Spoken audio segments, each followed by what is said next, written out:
4명의 젊은이들이 중창단을 조직을 했습니다. 당연히 하나님을 사랑하는 신실한 대학생들이었고요. 하나님을 찬양하되 좀 더 아름다운 하모니로 찬양하고 싶었습니다. 어느 날 이들의 찬양을 우연히 듣게 된 한 방송국 관계자가 이들에게 오디션 프로에 참가할 것을 제안했습니다. 그들은 좋은 기회라고 생각해서 참가했는데 감사하게도 좋은 결과를 얻었습니다. 그들은 그 일을 계기로 유명한 쇼 프로그램에도 참여할 수 있게 되었습니다. 그 이후로 그들은 이제 여기저기에서 공연 요청을 받게 되었고 마침내 그들은 더 크고 화려한 무대에서 이제 자주 서게 되었습니다. 그런데 문제는 공연이 주일에 있게 된 것이었습니다. 점차로 바빠지고 유명해지게 된 그들이 처음 간직했던 하나님을 좀 더 찬양하고 좀 더 아름답게 찬양하기 위한 마음이 점차 퇴색되면서 주님을 더 잘 증거하기 위한 목적이 희미해져 갔습니다. 자연스럽게 주일 예배를 빠지는 날이 늘어갔습니다. 뿐만 아니라 말씀을 묵상하는 것도 그리고 기도하는 것도 점점 등한히 하게 되면서 자신도 모르는 사이에 세상 한가운데로 빠져들어가게 되었습니다. 하나님을 위해서 시작한 일이 변질되고 만 것입니다. 그렇습니다. 여러분, 죄의 유혹은 비단 이 청년들 뿐만 아니라 우리 곁에도 시시때때로 찾아와 유혹합니다. 그리고 때로는 그 일이 마치도 하나님을 위한 일처럼 착각하게 만들기도 합니다. 오늘 본문은 바로 앞에서 본문 바로 직전에 예수님께서 제자들에게 이렇게 질문하세요. 얘들아, 세상은 나를 누구라고 하더냐? 더러는 그리스도, 더러는 선지자, 예레미야 이런 얘기합니다. 그런데 예수님이 질문하시면 너희는 나를 누구라 하느냐? 그 질문에 베드로가 주는 그리스도시요 살아계신 하나님의 아들이십니다 라고 대답을 해요. 한번 읽어볼까요? 시작. 시몬 베드로가 대답하여 이르되 주는 그리스도시요 살아계신 하나님의 아들이시니이다. 아멘. 그랬더니 예수님이 심히 기뻐하시면서 칭찬하셨어요. 야, 어떻게 알았어? 이거를 너에게 알게 하신 이는 혈육이 아니요 부모가 아니고 친척이 아니고 내 지혜가 아니고 하나님이시다 라고 칭찬하셨습니다. 베드로의 이 고백이야말로 예수님이 누구신지 올바로 알게 하는 고백이요. 이 사실을 깨달은 것이 하나님의 은혜요 축복이라는 말씀이었어요.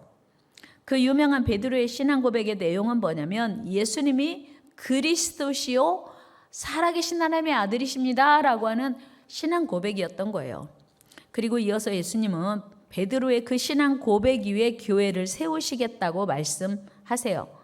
그러니까 베드로는 이 신앙 고백을 통해서 주님의 교회의 터를 닦은 복된 인물이 된 것입니다. 우리 18절 말씀 같이 읽어요. 또 내가 네게 이르노니 너는 베드로라. 내가 이 반석 위에 내 교회를 세우리니 음부의 권세가 이기지 못하리라. 아멘. 예수님께서 베드로를 보시고 야, 요즘으로 말하면 엄지를 치켜 세우면서 너 어떻게 알았어? 야, 너 진짜 대단하다. 그러면서 그 고백 위에 내가 교회를 세울 거야. 베드로 얼마나 기뻤을까요? 얼마나 마음이 행복했겠어요. 그리고 속으로 이런 생각했을 거예요. 그 앉아있는 제자들에게 야, 들었지? 내가 최고야. 너희들은 이거 몰랐지? 예수님이 다 칭찬했잖아. 이렇게 자신감, 베드로의 자신감은 하늘을 찌르고도 충분할 만큼 기쁘고 뿌듯했을 것입니다. 야, 내가 수제자 맞지? 그런데 바로 이어지는 본문에서 예수님이 이제 베드로가 그 고백을 하시니까 됐다. 이제 어느 정도 믿음이 섰구나 하는 확신을 가지고 예수님이 말씀을 하신 거예요. 사실은 내가 이제 예루살렘에 올라가면 고난을 받고 죽을 거야. 그리고 3일 만에 부활할 거야. 라고 처음으로 예수님의 순환을 제자들에게 가르쳐 주신 거예요. 그런데 예수님께서 이제 이 순환 예고를 하시자마자 안타깝게도 베드로가 주님의 기대와는 달리 큰 소리로 자신 있게 안 됩니다. 만류하는 거예요. 22절 말씀을 같이 읽어요. 시작.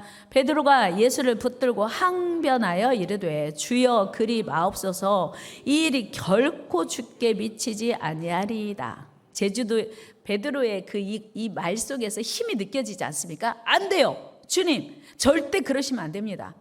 무슨 얘기냐면 베드로는 예수님이 고난받고 죽으신다고 하니까 내가 지금 배도 버리고 그물도 버리고 예수님을 따랐는데 내가 지금 뭔가 예수님 때문에 손해본 것을 만회해야 되는데 예수님 죽으신다고 하면 나는 뭐야? 베드로는 절대 용납이 안 되는 거예요. 그러니까 베드로가 거칠게 항의합니다. 그때 예수님이 뭐라고 말씀하시냐면 사탄아, 내 뒤로 물러가라. 너는 나를 넘어지게 하는 자로다. 네가 하나님의 일을 생각하지 않고 도리어 사람의 일을 생각하는도다. 그러면서 베드로, 수제자 베드로를 향하여, 방금 전까지 네가 복이 있다 하신 베드로를 향하여 사탄아 물러가라 말씀하시는 거예요. 여러분, 방금 전까지만 해도 그렇게 칭찬하시던 예수님께서 왜 갑자기 베드로를 향하여 사탄이라고 하셨을까요? 예수님 마음이 갑자기 바뀌었나요? 베드로가 갑자기 미워졌나요? 아니에요. 예수님이 하신 말씀처럼 베드로가 철이 좀 든 줄 알고 지금 예수님이 죽으셔야겠다, 그리고 부활하실 거다 말씀하셨는데 이게 철이 든 게 아니네, 그 생각하신 거예요. 그리고 단호하게 사탄아, 내 뒤로 물러가라 말씀하신 거예요. 여러분, 베드로가 책망받은 이유가 뭐예요? 베드로의 실수가 무엇입니까? 그것은 예수님의 말씀에서 찾을 수 있습니다. 그것은 바로 베드로가 하나님의 일을 생각하지 않고 사람의 일을 생각했기 때문인데요. 여러분, 하나님의 일은 뭘까요? 오늘 예수님이 말씀하신 하나님의 일, 그건 하나님의 계획이에요. 하나님의 뜻. 그리고 사람의 일은 사람의 계획, 사람의 뜻, 사람의 추구하는 거, 내 의지. 여러분, 지금 베드로의 관심은 무엇입니까? 베드로는 하나님의 계획에는 전혀 관심이 없어요. 그리고 내 뜻, 내 의지, 내 목표, 이게 중요했던 거예요. 베드로는 능력 많으신 예수님을 모시고 예루살렘에 올라가면 충분히 예수님이 로마의 압제에서 이스라엘 나라를 구원할 지도자 될 수 있을 것 같았던 거예요. 왜요? 굶주린 5,000명을 보리떡 5개와 물고기 2마리로 다 먹이셨어요. 그리고 한 번도 앞을 본 적 없는 사람을 고치고 걸어본 적 없는 사람을 일으켜 걷게 하고, 이런 분이라면 우리나라를 아주 대단하게 다스릴 지도자 되시겠구나. 그래서 예수님 모시고 지금 예루살렘에 올라가서 예수님이 지금 이스라엘 나라 왕이 되시면 나는 수제자니까 뭔가 하겠지, 이런 정치적인 야욕이 있었던 거예요. 근데 예수님이 죽으신다고요? 절대로 용납할 수 없습니다. 안 됩니다. 칭찬도 받았겠다. 아주 그냥 지금 아주 자신감이 하늘을 찌른 그 베드로가 예수님을 향해 항변합니다. 주여 그리 마옵소서. 여기서 항변으로 번역된 원문을 영어로 리뷰크라고 하는데요. 리뷰크는 꾸짖다, 그리고 책망하다, 그런 의미예요. 그러니까 어른이 어린아이를 꾸짖고 책망할 때 쓰는 얘기인데 베드로가 감히 예수님에게 안 됩니다, 예수님이 죽으시다니요, 절대로 그럴 수가 없습니다 하고 꾸짖는 거예요.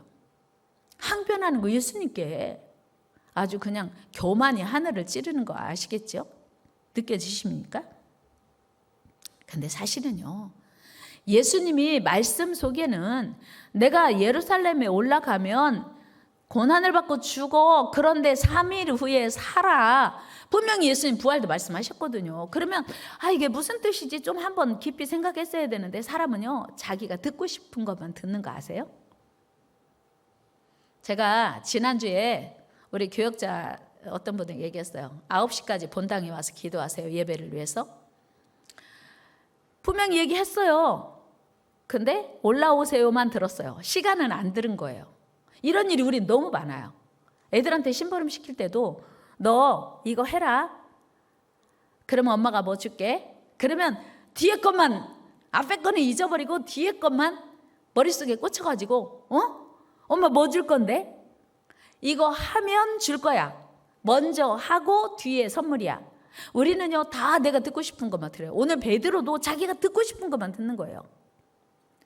뭐였어요? 예수님이 죽는다는 것에 꽂혔어요. 왜? 예수님이 죽으면 내 꿈은, 내 희생은, 내 헌신은 어떻게 되는 거야? 안 돼요. 죽으면 안 돼요. 예수님 절대로 죽으시면 안 됩니다. 하나님의 뜻에 무관심한 베드로가 오늘 이렇게 예수님을 꾸짖고 항변하는 것이었어요. 여러분, 지금 베드로는 왜 강하게 반발합니까? 그것은 그가 예수님을 통해 이루고자 하는 자신의 꿈, 자신의 기대가 있기 때문이에요. 그런데 예수님이 죽으신다고 하시니까 자기 꿈과 기대가 산산조각 나는 거 아닙니까? 그게 두려운 거예요.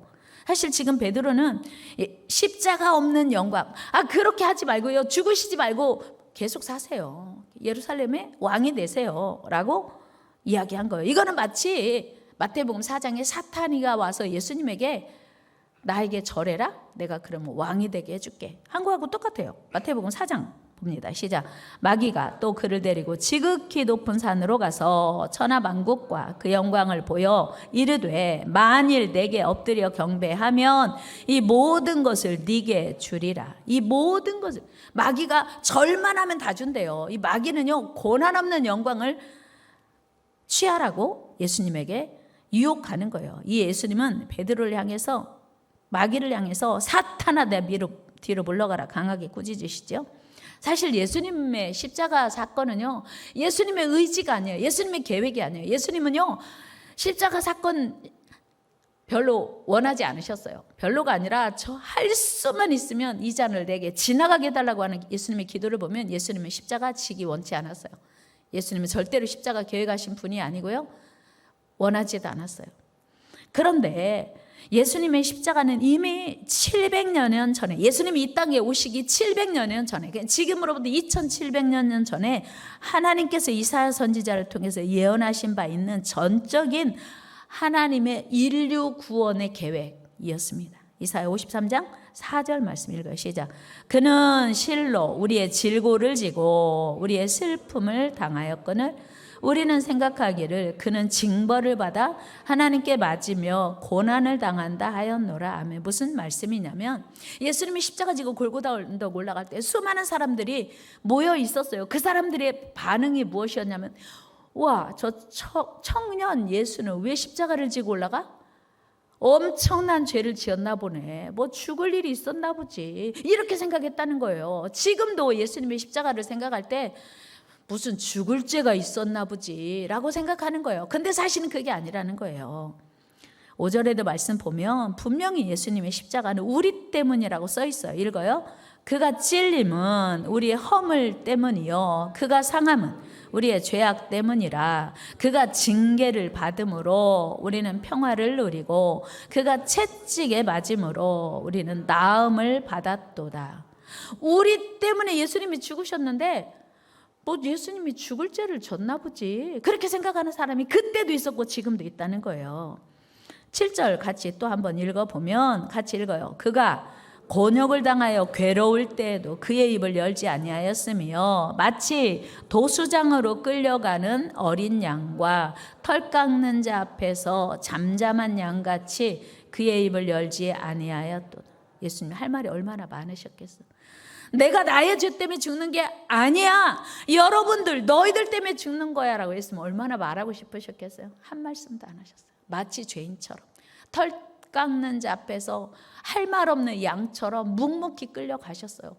여러분, 이 이사야서의 말씀이요 예수님 오시기 700여 전에 기록되었는데 이 말씀을 읽다 보면 마치도 예수님이 십자가가 처형되는 그 장면을, 그 광경을 지켜본 사람이 기록한 것처럼 너무나 생생하게, 너무나 똑같이 기록되어 있다는 사실이에요. 이게 하나님의 역사인 줄로 믿습니다. 어떻게 예수님이 십자가에 죽으시는 그 장면이 700여 년 전에 고스란히 예언되어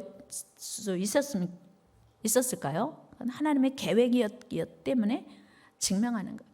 예수님이 십자가에 달려 죽으실 때 나의 하나님 나의 하나님 어찌하여 나를 버리셨나이까, 그 말씀이 이사야 선지자 말씀에 똑같이 써 있어요. 엘리 엘리 라마 사박다니, 나의 하나님 나의 하나님 어찌. 예수님이 숨지시면서 외친 그 외마디가 성경에 그대로 기록되어 있다는 사실을 우리는 거부할 수 없어요. 성경이 증언하고 있으니까. 사실 예수님께서 십자가에 받으신 고난과 형벌 또 수치는 아담의 범죄 이후 우리가 받아야 할 고난과 수치와 형벌을 용서하기 위해서 대신 받으신 거죠. 이런 예수님의 십자가에 담긴 엄청난 사랑과 깊은 은혜를 깨닫지 못했던 베드로는 예수님의 십자가를 한사코 말리고 싶었어요. 여러분, 오늘날 이 지구상에는 나 기독교인이에요 라고 말하는 사람이 3분의 1이래요. 당신의 종교 무엇입니까? 그러면 3분의 1이 나는 기독교인입니다 라고 말한대요. 그런데 겉으로는 스스로 그리스도인이라고 말하지만 그들의 동기와 목적은 전혀 주님이 원하는 삶을 살지 않는다는 거예요. 여러분, 오늘 베드로는 예수님을 세속적 메시아로 오해하여 고난 없이 높은 자리와 영광만을 추구하고 있음을 예수님이 다 알고 계셨어요. 이에 예수님은 베드로를 엄히 꾸짖으신 것입니다. 그렇다면 여러분, 오늘 예수님을 따르는 동기, 오늘 우리가 예수님을 따르는 동기와 목적이 무엇입니까? 오늘 여러분 이 자리에 와서 예배하는 목적이 있다면 무엇입니까? 우리 한번 생각해 봐야 돼요. 하나님 다 아시거든요. 내가 오늘 이 자리에 나와 예배하는 목적이 무엇인지 정직하게. 혹시 우리도 베드로처럼 사탄의 유혹에 속고 있는 건 아닌지 깊이 생각해 보아야 합니다. 여러분, 사탄은 오늘도 우리 우는 사자처럼 삼킬 자를 찾는다고 말씀하고 있습니다. 베드로전서 5장 8절 보면요, 이렇게 말씀해요. 시작. 근신하라, 깨어라, 너희 대적 마귀가 우는 사자같이 두루다니며 삼킬 자를 찾는. 먹이를 보고 막 그 먹이를 먹으려고 아주 그냥 안간힘을 쓰는 사자처럼 마귀가 우리를 지금 공격하고 있다고 하는 거예요. 여러분, 사탄은 우리가 분별할 수 있도록 나타나서 유혹하는 게 아니기에 문제입니다. 사탄이요, 야, 내가 너를 넘어뜨릴 거야. 막 사나운 뿔을, 그리고 날카로운 이빨을 드러내고 막 으르렁거리면서 우리에게 달려들면, 아이고 무서워, 내가 자칫하다가 저 마귀에게 먹히겠네, 정신 차려야지, 이렇게 하면서 절대로 마귀에게 속지 않을 거예요. 그런데 마귀는요, 자신의 위장에 능합니다. 마귀는 위장술이 대단해서요, 자신을 절대 드러내지 않고 천사로 가장하고 우리에게 다가옵니다. 그래서 속아요. 여러분, 버섯 중에 예쁜 버섯은 독이 있대요. 먹으면 안 돼요. 버섯 중에 예쁜 버섯은 독이 있대요. 북미 지역에 시라센이라고 하는 향기로운 꽃이 있습니다. 이 꽃은 얼마나 향기가 좋은지 이 그 꽃잎 꿀이 있는 가운데에서 그 향기가 나오는데 너무 향기가 좋으니까 그 꿀 향기에 도취해서 막 벌레들이 엄청나게 몰려든대요. 그런데 벌레들의 꿀의 향기에 도취해서 몰려들고 그 꿀을 빨기 시작하면 이 꽃이요, 엄청나게 고약한 독약을 내뿜어서 벌레를 기절시킨대요. 그리고 기절한 벌레를 잡아먹는 거예요. 벌레들은 향기로운 꿀을 따라왔다가 죽는 줄도 모르고 죽어간다는 거예요. 이것이 마귀의 전략입니다. 아담과 하와가 사탄의 유혹에 속아 범죄했고 그 아름다운 에덴에서 추방당했습니다. 당한다고 절대로 마귀가 말하지 않았어요. 가장 하나님을 사랑했던 이스라엘의 최고의 왕 다윗도 마귀에게 속아서 하나님 앞에 범죄했습니다. 그리고 이스라엘 백성 7만 명이 죽었습니다. 역대상 21장 1절 말씀 읽어요. 시작. 사탄이 일어나 이스라엘을 대적하고 다윗을 충동하여 이스라엘을 계수하게 하니라. 사탄이 마음에 충동이 있어요. 충동. 여러분, 생각이 참 중요합니다. 사탄은요, 생각을 타고 들어와요. 갑자기 어떤 생각이 문득 들었잖아요. 그러면 여러분 반드시 멈추고 즉각 행동하면 안 돼요. 충동적으로 행동하는 사람이 실수를 많이 합니다. 어떤 생각이 들어왔으면요, 잠깐, 이것이 하나님이 원하시는 일인지 사람이 내가 원하는 일인지를, 내가 원하는 일이라도 하나님이 기뻐하실 수 있고 내가 원하는 일이라도 하나님이 기뻐하시지 않을 수 있어 분별해야 돼요. 충동적으로 우리는 결정하면 안 됩니다. 그래서 생각을 타고 마귀가 가장 역사를 많이 해요. 생각. 여러분, 은혜로운 생각하시기를 축복합니다. 생각에 승리하시기를 축복합니다. 여러분 생각에 하나님의 은혜가 임하기를 축복합니다. 그런데 오늘 본문의 베드로는 그 마귀의 공격을 이기지 못했어요. 베드로뿐만 아니라 사도 바울도 늘 이 고민을 합니다. 우리 괴로워했지요. 로마서 7장 21절 말씀 한번 읽어요. 시작. 그 선을 행하기 원하는 나에게 악이 함께 있는 것이로다. 바울의 고민이에요. 바울이 그렇게 주님을 위하여서 죽을 때까지, 순교당할 때까지 복음을 전한 바울이 한쪽에서 하나님의 법이, 한쪽에서 죄의 법이 싸운대요. 바울이 그랬다면 오늘 우리는 오죽할까요? 야, 내가 지금 이러고 있을 때가 아니야. 나 기도해야 돼. 내가 이러고 있을 때가 아니야. 나 지금 전도하러 가야 돼. 내가 이러고 있을 때가 아니야. 빨리 성경 읽어야지. 어젯밤에 제가 1시쯤 가만있어, 내가 오늘 성경 읽었나? 생각하니까 성경 하루 종일 읽었죠. 설교 좀 했으니까. 근데 오늘 읽어야 할 성경을 안 읽은 거예요. 근데 또 빨리 자야 아침에 또 일찍 일어날 수 있어서 제가 진도표를 보니까 딱 어제 분량만 안 읽은 거예요. 사무엘 상 끝나고 사무엘 하 이제 시작하는데 어제 분량만 제가 밀린 거예요. 그래서 하나님, 오늘 성경은 내일 읽겠습니다. 어제 거 오늘 거 이틀 건 그래도 오늘 예배 다 마치면 읽을 수 있어. 그러니까 가만히 있어봐. 오늘 내가 할 일이 뭐지? 내가 오늘 기도해야 되는데 했나? 내가 오늘 전도해야 되는데 했나? 내가 누군가에게 오늘 전화하려고 했는데 했나? 이 생각이 우리 안에 늘 점검되어져야 된다고 하는 거예요. 내 안에 충동적으로 들어오는 사탄의 생각을 이기는 일, 이것이 믿음의 사람들에게 늘 마귀를 이길 힘이 되고 기회가 됩니다. 여러분, 지금 이 시간에도 악한 마귀는 누군가를 유혹하고 있습니다. 그 누구도 마귀의 유혹에서 자유로울 수 없습니다. 우리도 이 사실을 인정하고 늘 겸손해야 돼요. 베드로가 지금 예수님께 칭찬받으니까 어깨가 으쓱해졌어요. 교만이 생겼어요. 그러니까 예수님 안 됩니다. 자기 생각에 가만히 있어, 예수님 이게 무슨 뜻이지? 한번 생각했어야 돼. 재고해야 되는데 자신감이 충만한 베드로가 예수님께 칭찬받는 그 기분으로 예수님 안 됩니다. 하나님의 일을 거부하게 된 거예요. 그래서 엄청나게 꾸중받고 사탄아 내 뒤로 물러가라는 거죠. 그래서 우리는 늘 이런 자세 가져야 돼요. 고린도전서 10장 읽어요. 시작.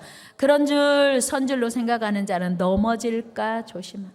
내가 요즘 성령 충만해도 마귀가 언제 내 마음을 공격하고 들어앉아 자정할지 몰라요. 그래서 나 요즘 성령 충만해요 라고 해도 늘 겸손해야 돼요. 우리 같이 겸손합시다. 겸손합시다. 여러분, 예수님은요 베드로를 꾸짖으신 후에 참 제자가 갖추어야 할 중요한 3가지 요소를 말씀하십니다. 24절인데요. 같이 한번 읽어요. 시작. 이에 예수께서 제자들에게 이르시되 누구든지 나를 따라오려거든 자기를 부인하고 자기 십자가를 지고 나를 따를 것이니라. 아멘. 누구든지, 제자들에게 이르시되 누구든지 나를 따라오려거든 자기를 부인하고, 이게 제자의 3요소예요. 다 같이 해봐. 자기를 부인하고 자기 십자가를 지고 나를 쫓을 것이니라. 아멘. 이게 제자의 중요한 3요소예요. 여러분, 이 말씀은 오직 사람의 일만은 생각하는 제자들에게 진정한 제자도의 정수를 가르쳐 주셨습니다. 그렇다면 제자도의 3가지 요소는 자기 부인이에요. 자기를 부인하고, 이건 뭐냐면 내 뜻 다 내려놔야 돼요. 여러분, 직장에 가면요 상사의 명령이 최고예요. 직장에서 상사의 명령이 내 마음에 안 들다고? 난 내 마음대로 할 거예요. 이거는 직장생활 할 수 없어요. 그 직장 더 이상 그만두겠다는 표현이죠. 그러니까 자기 부인이란 내 의지, 내 고집, 내 교만, 내 계획이 주님의 말씀 앞에 굴복되어져야 돼요. 포기되어져야 돼요. 그게 자기 부인이에요. 이게 제자의 첫 번째 요소예요. 옛 피조물로서의 혈기, 본성, 이것을 쳐서 복종시키는 게 자기 부인입니다. 그리고 2번째는 자기 십자가를 지는 일. 자기 십자가란 각자에게 주어진 사명, 그리고 그 사명을 감당하기 위한 희생과 노력을 의미합니다. 여러분, 예수님의 제자가 되려는 자는 반드시 주님께 받은 사명 감당을 위해서 피와 땀과 눈물과 헌신과 희생을 감수해야 돼요. 주님의 제자가 되기 원한다면서 나는 땀 흘리기 싫어요. 주님 위하여 눈물 흘리기 싫어요. 나는 주님 위하여 희생하기 싫습니다. 주님의 제자 될 수 없습니다. 주께 받은 사명 감당을 위해서 십자가를 지는 일은 앞서 말씀드린 자기 부인이 소극적 조건이라면 자기 십자가를 지는 일은 적극적 단계입니다. 그리고 세 번째는 예수 그리스도를 쫓는 거예요. 이는 모든 주님의 제자들이 나아가야 할 방향입니다. 그렇습니다. 주님의 제자는 자기 부인해야 돼요. 내 생각 다 내려놓고 내 계획 다 내려놓고 내 혈기와 고집과 내 뜻 다 내려놓고 주님, 그냥 자기를 부인하고 주님이 주신 사명을 지고 피와 땀과 희생과 헌신을 하는 것, 이게 주님의 제자의 조건이라는 거예요. 그리고 주님을 바라보며 따라가는 것. 여러분은 지금 어떤 제자입니까? 진정한 주님의 제자는 먼저 철저한 자기 부인이 있어야 합니다. 자기 뜻을 모른 채, 하나님의 뜻을 모른 채 자기 계획에만 충실하는 것은 제 주님의 제자 될 수 없어요. 그래서 내 뜻을, 주님의 뜻과 배치되는 내 뜻을 십자가 밑에 다 내려놔야 돼요. 내 계획 다 내려놔야 돼요. 철저한 자기 부정을 통해서만 주님의 제자가 될 수 있기 때문이에요. 사도 바울은요, 예수님 믿는 사람 잡아 죽이는 게 자기 뜻이었고 계획이었고 목적이었어요. 그런데 예수님, 부활의 주님 만나고 그 뜻 다 내려놓고 부활의 주님을 전하기 위해서 순교하기까지 최선 다했습니다. 삭개오, 부자 되는 게 목적이었어요. 삭개오는 부자 되는 게 가장 큰 삶의 이유였어요. 그런데 부자가 되고 나니까 공허해요? 허전해요? 부자가 됐는데 행복하지 않아요. 부자가 되는 것이 내 인생의 목적이었는데 부자 되니까 행복하지 않네. 마음에 여전히 공허하네. 그럼 어떻게 할까? 그래서 예수님 만나기로 사모했고, 예수님 만나기 위해 자기가 그렇게 목적 삼고 모았던 그 돈을 다 주님 앞에 내어놓으면서 가난한 자, 그리고 자기가 불우하게 모은 거 있으면 4배나 갚겠습니다. 자기 목적을 다 내려놓은 거예요. 자기 부인으로부터 예수님의 제자의 삶이 시작이 됩니다. 여러분, 그리고 이제는 자기 부정과 그리고 자기 십자가를 깨달았다면 이제는 주님이 원하시는 십자가의 길로 나아가야 합니다. 여러분, 지금 여러분의 등에 지고 있는 것이 무엇입니까? 오늘 성가대 찬양했지요. 세상 죄 지고 가는 하나님의 어린 양. 예수님의 십자가는요, 우리 모든 죄를 지고 십자가 죽으신 거예요. 그렇다면 오늘 우리 주님의 제자 된 우리도 내 문제를 지고 씨름하는 게 아니라, 세상 성공과 출세를 위해서 씨름하는 게 아니라 내 등에 이제는 주님이 원하시는 짐을 지고 주님이 살리기 원하는 영혼을 지고 가야 된다고 하는 거예요. 이번 한 주간 우리는 쉽지 않지만 건강에 문제가 없다면 정말 한 끼라도 금식하면서 투병 중인 성도들을 위해서 간절히 기도하려고 합니다. 여러분, 이 일이 바로 십자가 지는 일입니다. 목사님, 내일도 아닌데, 내 가족도 아닌데 내가 왜 금식하며 기도해야 돼요? 여러분, 우리는 주님의 이름으로 이루어진 주님의 몸을 세우는 주님의 지체예요. 우리 성도들은 방주라고 하는 공동체의 지체입니다. 그래서 우리가 그 혈연, 그 지연 뭐 이런 거 생각하면 뭐 우리가 그분들을 위해서 꼭 그렇게까지 해야 되나 할 필요가 있지만, 그런 생각을 할 수도 있지만, 그러나 사실은 저 고통 중에서 잠을 한숨도 잘 수 없다는 저 고통 가운데 있는 우리 믿음의 형제들을 위해서 정말 우리가 한 끼라도 금식하면서 정말 간절한 마음으로 눈물로 기도할 수 있다면 이것이 십자가 지는 일인 줄로 믿습니다. 그리고 우리 죄를 대신 지고 십자가 지고 가신 그분을 따르는 길이 바로 기도에 동참하는 일인 것입니다. 우리는 주님의 몸을 이루고 있는 거룩한 공동체입니다. 믿음의 성도들은 나와 상관없는 남이 아니고 주님의 몸의 일부인 거예요. 그런 말 있죠. 기쁨은 나눌수록 커지고 슬픔은 나눌수록 작아진다. 기쁨은 나눌수록, 와, 그렇게 좋은 일 있어요, 축하해요, 정말 축하합니다. 그렇게 기뻐하면요, 기쁨이 증폭되는 거예요.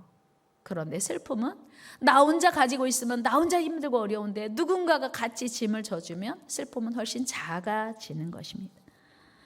여러분 부탁드립니다. 이 한 주간 금식이 어려우시면 난 도저히 안 돼. 나는 점심 약속도 많고 그 약속을 취소할 수가 없어서 나는 안 돼. 목사님 미리 말씀해 주셨어야지요 하는 분들은 그래요. 식사는 금식할 수 없다면 마음을 모아서 시간을 구별해서 정말 간절한 마음으로 한 마음으로 기도해 주시기 바랍니다.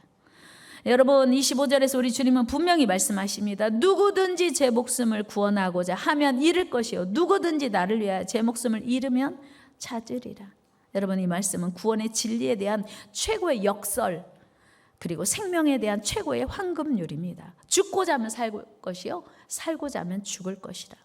이 말씀 속에 영원한 생명과 영광으로 가는 비밀의 문이 있습니다. 여러분 우리 주님 분명히 말씀하셨습니다. 누구든지 자기를 나를 위하여 주님을 위하여 자기 목숨을 버리면 영생을 얻으리라.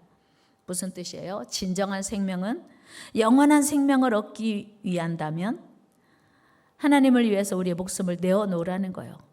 십자가에 죽으라는 게 아니고 한번 해볼까요? 진정한 생명, 영원한 생명을 얻기 원한다면 하나님을 위해서 우리 목숨을 내놓아야 한다. 그렇습니다. 큰 것을 얻기 위해서는 작은 거 내놔야 돼요. 어린아이들이요 양쪽에 과자를 가득 쥐고 있어요. 더 이상 뭐 아무것도 담을 수 없을 만큼 가득 쥐고 있다가도 자기가 진짜 좋아하는 무엇을 주면 이거 어떻게 해요? 놔버리는 거예요. 놓고 와 자기가 좋아하는 그거 받는 거예요. 여러분 오늘 우리가 손에 꽉 쥐고 부들부들 떨면서 놓지 못하는 게 무엇입니까? 여러분 그것이 내 계획이고 내 자존심이고 내 고집이고 내 성공이라면 여러분 주님 앞에 내려놓을 수 있는 용기가 이 시간에 있게 되기를 축복합니다. 그리고 하나님의 일을 붙들고 하나님의 뜻을 위하여 나아갈 수 있게 되기를 주의 이름으로 축복합니다. 여러분 진정한 성공은 세상을 얻는 것이 아니라 영생을 얻는 거예요. 진정한 성공은 세상을 얻는 게 아니라 영생을 얻는 거다. 왜요? 에서가요 너무나 사냥 갔다 오니까 배가 고팠어요. 근데 마침 야곱이 엄마랑 같이 팥죽을 끓이고 있었습니다. 에서가 야 나 그 팥죽 먹고 싶어 배고파. 야곱이 형 그러면 그 장자의 직분을 나에게 줘라. 야 그까짓 것 장자 너 가져 팥죽 빨리 줘. 우선의 배고픔을 면하기 위해서 장자의 직분을 경홀히 여겼어요. 그런데 그 에서를 향하여 히브리 기자는 망령된 자, 어리석은 자라고 말해요. 우리 같이 말씀 한번 읽어봅시다. 시작. 음행하는 자와 혹 한 그릇 음식을 위하여 장자의 명분을 판 에서와 같이 망령된 자가 없도록 살피라. 여러분 한 그릇 식물을 위하여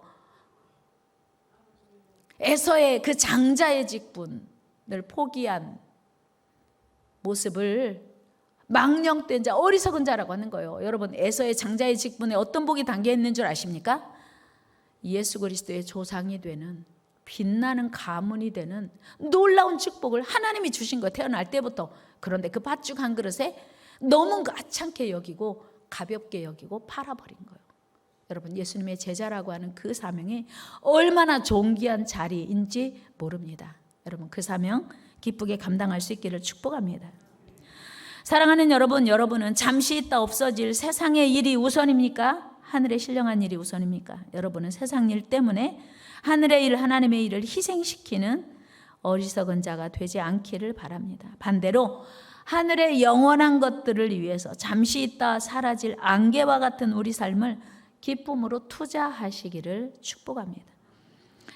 이사야 선지자의 말씀을 듣습니다. 이사야 55장 2절 말씀 보면 이렇게 말씀하고 있어요. 시작.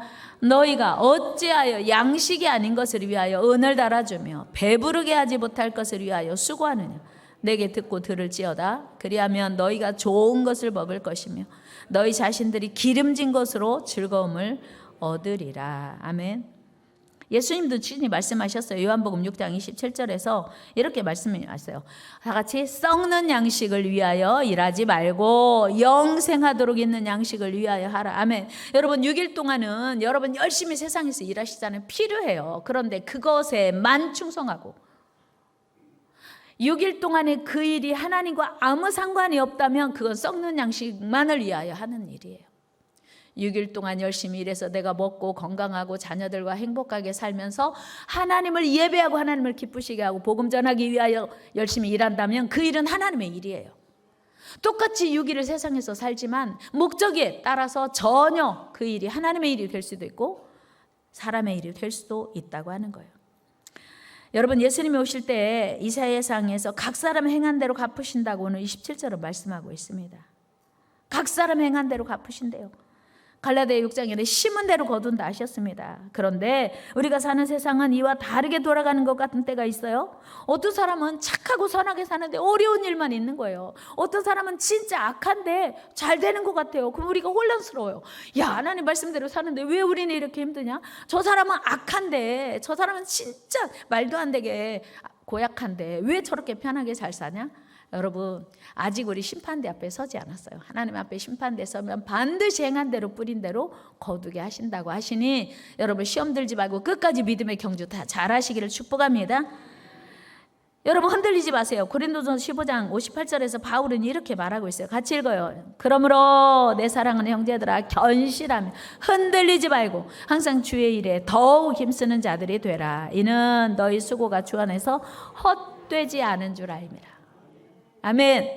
지금 보상이 안 보여도, 지금 상급이 안 보여도 주 안에서 여러분들의 수고, 눈물, 땀 헛되지 않는다고 약속하셨으니 우리 주님 앞에 서는 날 반드시 갚으실 걸 기대하며 여러분, 하나님의 일에 집중하시기를 바랍니다. 여러분, 베드로를 보시고 책망하신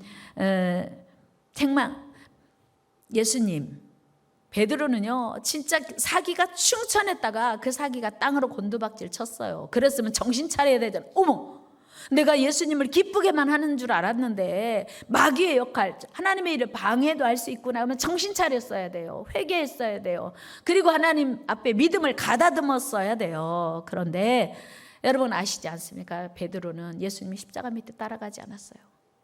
못 갔어요. 도망쳤어요. 자신은 결코 그럴 리가 없다고 호언장담했지만 죽기까지 나는 주님을 따르겠다고, 보호하겠다고, 주님을 지키겠다고 장담했지만 결과는 예수님 말씀처럼 부끄러운 실패자, 어리석은 배신자가 되고 말았습니다. 사람의 일을 선택한 결과였습니다. 사랑하는 여러분, 주님을 따르는 제자의 삶이란 무엇입니까? 그것은 바로 주인을 바꾸는 거예요. 진정한 회개는 내 삶의 주인을 바꾸는 것입니다. 내가 내 삶의 주인이 아니라 하나님이심을 믿고 고백하며 그분을 따라 사는 것. 여러분, 오늘 내가 누리고 있는 시간은 누가 주신 겁니까? 오늘 내가 누리고 있는 건강은 누가 주신 거예요? 오늘 내 생명은 누가 주신 겁니까? 오늘 우리가 가진 꿈, 우리가 가진 재물, 우리의 미래의 주인은 누구입니까? 당연히 하나님이십니다. 지금 여러분은 하나님께 매여 살고 있습니까? 세상에 묶여 살고 있습니까? 여러분이 져야 할 십자가는 잘 지고 가고 있습니까? 여러분 지금 사람의 일로 인하여 몸부림치고 있습니까? 영원하신 하나님의 일을 위하여 몸부림치고 있습니까? 여러분은 십자가를 통과해야만 부활의 기쁨을 누릴 수 있습니다. 여러분 십자가를 지십시오. 십자가를 기쁘게 지시길 바랍니다. 십자가를 지는 일이 기쁨이 되시길 바랍니다. 여러분 십자가 밑에 예수님을 위하여 사랑했던 여인들이 생명의 위협을 무릅쓰고 예수님 십자가에 달려 돌아가시니까 그 따르는 사람들도 자칫하다가는 십자가에 처형될 위기에 있어요. 근데 예수님을 따르는 여인들은요 그곳에 갔어요. 그들이 부활의 첫 장면을 목격했어요. 그들의 이름이 생생하게 성경에 기록되어 있습니다. 우리 마태복음 27장 읽어요. 시작. 예수를 섬기며 갈릴리에서부터 따라온 많은 여자가 거기 있어 멀리서 바라보고 있으니 그 중에는 막달라 마리아와 또 야고보와 요셉의 어머니 마리아와 또 세베대의 아들들의 어머니도 있더라. 여러분 굳이 이렇게 자기 이름도 없어요. 그 당시에 아무개 어머니, 뭐 금산댁, 나주댁 이런 얘기예요. 누구 아무개 어머니, 개똥이네 어머니 그런 표현이 성경에 있어요. 그 여인들의 이름 없어요. 그 당시에 무시받고 천대받던 여인들이 예수님의 십자가 밑에 따라갔고 그들의 이름이 성경에 생생하게 기록되어 오고 오는 세대에 전달되고 있다고 하는 거예요. 십자가를 져야 부활의 기쁨 누릴 수 있습니다. 십자가를 질 때만 참 생명 얻을 수 있습니다. 오직 순전한 마음으로 십자가를 지고 예수님 따르는 온전한 제자가 되는 저와 여러분 되기를 축복합니다. 마지막으로 시 한 편 읽어드리고 말씀 마치겠습니다. 예수님께서 십자가를 지고 계실 때 나는 돈을 세었고 예수님께서 잃어버린 것을 세고 계실 때 나는 얻은 것을 세었습니다. 내가 내 곳간에 쌓아둔 물건들의 값어치를 세고 있을 때 하나님께서 나의 상처를 감싸주셨고 내가 지위를 구하고 있을 때 명예의 눈이 어두웠을 때 하나님께서 나의 무릎 위에 놓인 시간들을 세며 눈물 지으셨습니다. 어느 날 무덤가에 서기까지 그토록 얻으려고 했던 것들이 모두 헛것인 것을 알지 못하였고 내 모든 사랑하는 것들이 날아가 버릴 때까지 나는 하나님의 사랑 안에 있음이 가장 부유한 것임을 알지 못했습니다. 기도하겠습니다. 하나님, 오늘 나는 하나님의 일에 집중하고 있습니까? 사람의 일에 집중하고 있습니까? 하나님의 일에 집중하는 우리 모두 되게 하옵소서. 예수님의 이름으로 기도드리옵나이다. 아멘.